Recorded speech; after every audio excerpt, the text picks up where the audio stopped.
Hey guys, it's Calum Scott here, and I'm hanging out with Rob on Front Row Live.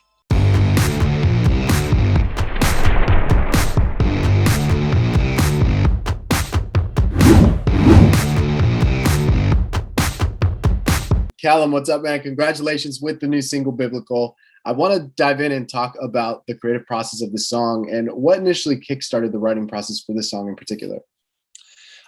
So this song actually was born during the it came to me at a time when I was feeling really low and demotivated. I had just come back from LA early. I was out in LA and Nashville to finish the second album, and went straight into a UK.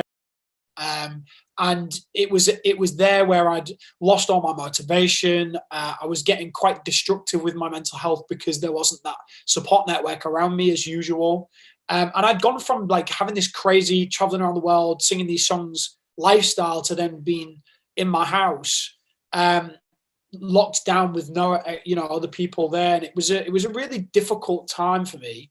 And my producer, who I'd written You Are the Reason with, had managed to get in touch, and he was just like, look, I have this amazing idea that I've started. I think it'd be perfect for you. Let me send you it over. And I trust him with my career because he's helped me with You Are the Reason and all these amazing songs. So he sent it over, and I was just immediately just like, well, this is the song I've been searching for. Reignited all the engines. And I desperately wanted to just get in, vocal it, finish the song with him. So yeah, although it was born from really challenging times, I feel like it pushed me to perform at I would have said my best. I would say that this song probably shows the most growth and development of as an artist in my entire catalogue so far. With this song in particular, because you did mention you were already working on the Sophomore album, and now this song is the title track to the Sophomore album. So did you find yourself reconstructing the album once this song came to life, just because now this is the title track? Well, I feel like, in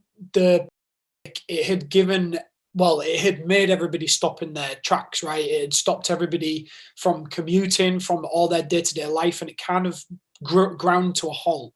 And I feel like in that, I was kind of forced to look back through my catalogue of music that I'd written for most of 2019 for the second album. And because you're always wanting to get to the next one. Like, you write a great song, you're like, that's great, on to the next. And I feel like I'd done that all across 2019, and I'd kind of cast aside songs that really spoke to who I've developed into as a person, as a man, as a songwriter, as an artist. And so I felt like the gave me an opportunity to just stop and look back and collate all these songs together that I felt best represented me right now. My first album was very much me finding my feet, having been ripped out of a human resources career and thrown into the music industry. My first album was kind of me just being like, I can't believe this is so amazing, pulling all of the inspiration from all of my life. And then the second album was kind of a mirror held up to me going, well, who are you now? What do you want to write about? So it did give me an opportunity to look through and collect all these songs together. But I would say even though it was challenging to write I would argue that both singles are going to be songs that was written during the. So it was a bit of a blessing and a curse, really, in terms of the creative process. But I feel like we've finally got a collection of songs that has shown some real growth and some real maturity for me as an artist as well. Now, as far as Biblical, the song, I see on the credits that there's a few writing collaborators, one including James Bay. So is this something that you guys got to get together to write, or were these sessions going on while you were also doing your part with the song? Yeah, I mean, again, because of the restrictions, we basically had to do all this remotely. We had to go and do a lot of backwards and forwards on Zoom. And we've had to adapt, in some ways it's been quite, we've had to be innovative, and we've had to adapt to the situation. And in that sense, it's kind of pushed us in a position where we have to we have to overcome, you know, and I think that that's where some of the growth has come from in my artistry. But it was a shame that we didn't get in the room, because, you know, with like Zoom meetings, even like when you're trying to have a, you know, a Zoom meeting, everyone's like, oh, so no, you go, oh, so, and you can't, like, then when you add instruments and a vibe in there, it just gets lost, you know. So even it was a shame that we didn't get to get in the rooms together. But hopefully there's something that I can do with James on this song in the future, you know, like a little collaboration, a little duet with him on that. That might be really cool. But I'm sure when the world opens up, there'll be a ton of people just wanting to mix and collaborate with each other again, for sure.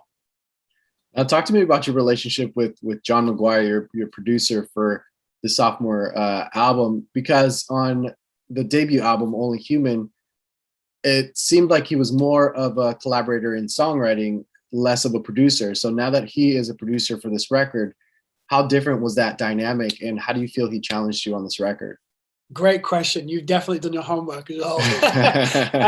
John is an incredibly important person to me in both my personal life and in the music business. John is somebody who, he just understands where I'm at. He understands what kind of music I want to write before I even suggest it. You know, he's one of those people that I think, because we have, you know, with You Are the Reason, which is, I would argue, both of our more successful work, we've kind of grown at the same rate, and in that there feels like there's some brotherhood in that, which I love.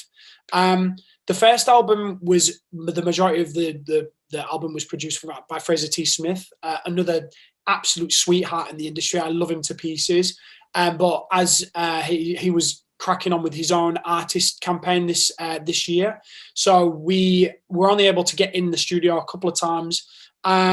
But with John, I had written with him so much during 2019, and he understood the music so well that I was like, I would love you to produce across the album, because, you know, for somebody who knows me inside out, it makes total sense for us to collaborate. And the best thing about collaborations is, on the second album anyway, you get to choose. You know, you've done the shopping around, I've been to Nashville and LA and Stockholm and London and all these amazing places with these amazing hubs of writers and producers.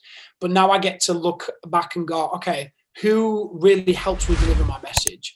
You know, and with the success of You Are the Reason, I just looked and was like, John is the perfect vessel to help me charter through these, you know, turbulent and exciting times in the industry. So he's really helped me. He's had an arm around me when I've needed it, and he's been pushed me, and he's kicked me up the backside when I've needed it as well. So it's made the whole process so enjoyable, man. Really enjoyed it. And for you personally, what kind of impact does the success of your previous single like have on your upcoming stuff, knowing that it was such a successful track? Terrifying.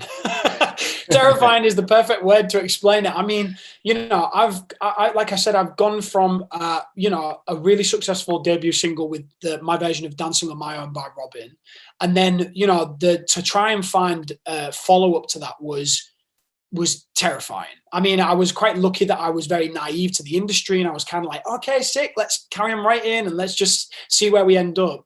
And then You Are the Reason was sort of the same thing as Biblical, came to us at a time when we needed it. And you know, that song, I've traveled the world and sang it to people, and I've had audiences singing me back to a point where I've like stepped away from the microphone and they're so much louder than me. It's been the most amazing journey. However, in that creates the panic and the worry of, how am I going to, you know, get above that bar? You know, how am I going to be able to raise that bar? And that was, you know, especially having released a body of work and had a period of quietness to write the second album, to then come back and think, right, what am I going to have as my, you know, debut single? You do panic. I'm like, well, what if people don't like it? What if it doesn't do the same sort of numbers? What if, you know, it only appeals to my fans that I already have? And what about, but I think in that, I made peace with the fact that I looked across my catalogue. I knew that Biblical was very timely in the fact that we're talking about immeasurable love, unquantifiable love in a time where we've been stripped of that because of the. So it wasn't only timely, but I believe in this record so much that I wanted it to be the first thing people heard. And I think all of those panics and worries kind of fell away a bit, because I just thought, if I feel really strongly about it, and I know from previous, you know, big emotional, powerful ballads, then it's kind of given me a little bit of confidence to know that I'll live and die by the sword, but I'm pretty sure that the fans will love another heart-wrenching ballad from me. It's like classic Calum Scott. But so far it's just watching the comments is honestly one of the most amazing feelings ever. Just to hear people soundtracking this to their life already, people doing covers, people having it as their first dance songs at their wedding. It's a real honor. It really is. As you get closer to your sophomore record, to tease the fans a little bit, like where do you feel the direction of your vocals, your vocal range is on this upcoming sophomore album? Well, I've gone heavy metal on this album, and I bet people would love to hear that though. Do you know what? I felt like the best thing that I could do is be honest in my songwriting, be pure, use my truths, use my experiences in the same way that I did my first album, but with that maturity and with that very, concentrating very much on my mission and my, to honor my fans and what they've been through and how they've used my music. We just did a Zoom party, and all of the questions from my fans started with, "You've helped me through," or "You've helped me overcome." And I think in that, we've just blown away reading the comments. And I think, in that's definitely my mission statement for the second album. It was definitely what I wanted to aim towards. And I feel like that kind of pushed me in that very honest, very organic direction, which has kind of influenced the music on there as well. It's less, there's less sort of loops and sounds that I had from my first album, where I feel like I was, again, trying to find myself and thinking, well, I know my heart lends itself to ballads, but I definitely want to have that variation, and maybe that comes in the form of a little bit of electronic music in there and whatever. I feel like this album, I was much more certain of what I wanted to achieve. And so I was like, okay, with the upbeat stuff, I want it to sound like this. I want it to be punchy. I want it to make you want to jump up and seize the day. So, so there's definitely those kind of biblical, kind of heart-wrenching kind of ballad, but very powerful, very sort of motivating, even though it's, I suppose, sad in that way. It's still, it's still very much me talking about an unquantifiable love. And, that spans through the rest of the album. Very honest, very real. I was saying to the guys at the label the other day that I've never felt more Calum Scott than I do today. I realized that I'm, not just the name. I'm not just Calum Scott that used to work in human resources. I'm Calum Scott that has, toured the world and has become a beacon of hope for people. And I take that incredibly seriously. I'm very grateful for being in that opportunity, for having those opportunities, and for being in that position. And I aim to continue to write music for people to feel seen and heard and represented. Because, what greater honor than to have an impact on people's lives? It really is an honor. So this second album, I would argue, is my most powerful, my most vulnerable, and has shown the most development so far. So I'm very excited and terrified. Well, I'm definitely excited to hear more music from you, especially this record. And it sounds like you've finally, I wouldn't say finally, but it sounds like you've discovered who you are as a musician and what your lane pretty much is. So yeah, that can be really terrifying too, because you sometimes you look at the other horses in the race, so to speak, and you kind of compare and you want to be a front runner. But I'm sort of happy being in the lane I'm in. And I'm happy being an underdog if that's what I've got to be. I'm happy being the front runner. I'm just, as long as what I drive back to my fans is honest and, is I'm paying loyalty to them and making sure that they're, feel seen, represented, feel heard, feel like I've helped them through something, that they've soundtracked something to their lives. That to me is success. So whether I'm at a snail's pace or not, it makes no odds to me whether I'm at the front or the back, as long as I'm delivering that message and respecting those fans, for sure. It's amazing. I feel like it takes a lot of other artists a long time to kind of figure this out. So you got it figured out. Well, you say that. Let's see. Well, thanks so much for taking the time to talk to me, man. And congratulations with Biblical, and definitely can't wait for the sophomore record. Thank you, man. Thank you so much, and hopefully I'll get to have an interview in person very soon as well. Yes, let's do that. Thank you, brother. Thank you for Awesome. the time.